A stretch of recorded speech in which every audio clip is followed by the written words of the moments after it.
Şairə Dilsuz xanımı şəhərdə çox adam tanıyır. Amma biz bugün yaşı 62-ni ötən bu qadının yaradıcılığından deyil, ana məhəbbətindən söhbət açacağıq. 1958-ci ildə fevral ayının 27-sində mənim qardaşım 25 yaşında ağır faciəli ölümlə öldürüldü. O devirdən sonra anam bu faciəyə dözməyib, yer xəstəsi oldu. Onda mənim artıq 17-18 yaşım var idi. Mən heç cür anamdan ayrıla bilmədim. Bütün gəncliyimi də, vüsal məhəbbətimi də, evlad məhəbbətimi də hamısını anama qurban verdim. Hələ 17 yaşı olarkən anasının xəstə olduğunu görən Dilsuz, gecə-gündüz ona qulluq etməkdən yorulmadı və bütün gəncliyini valideyninə həsr etdi. Anası dünyasını dəyişəndə isə o artıq 43 yaşını haqlamışdı. Geriyə isə yolu yox idi. Bəzən yol üstündə körpələr mənə, biri ana deyir, birisi nənə. Öpsəm də onları basıb bağrıma, sinəmdə dözmürəm ürək ağrıma. Qırılıb yanıma düşsə də qolum, bir addım geriyə qalmayıb yolum. Yaş o yaş deyil ki, sevəm, seviləm, ötən gəncliyimi qaytara biləm. Peşman olsam da bu ana uğrundadır deyin, o mənə təskinlik verir. Amma düzdür, təhlik mənə təsir eləyir. Mən orada xəstəyəm, heç olmasa bir stəkan su, uşaq gətirərdi, eləyər. İndi ehtiyacımı çəkirəm, amma dərindən fikirləşəndə peşman deyiləm.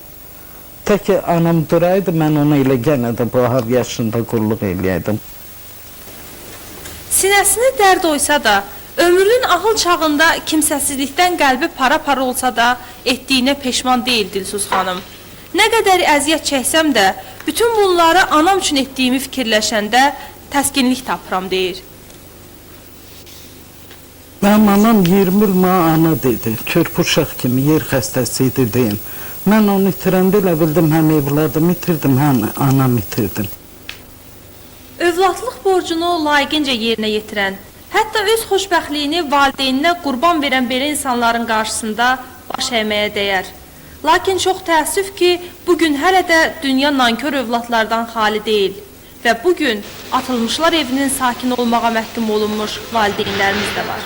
İki qızım var, bir oğlum. Oğlum yaxşı olsa, oğlum aparsa oğlumun yanına gedirəm. Amma qızların yanında qızı vermişəm ələ, köykənin yanında bizdə müsəlman kimi düzgün deyir də. Qızı da verirsən, özün də gedib orada olarsın. Я проживала Алюминстрой. 50 лет я... Alüminiumçular qəsəbəsində yaşayırdım. Uzun müddət hakim işləmişəm, deputat olmuşam. İndi isə bəzi səbəblərdən buradayam.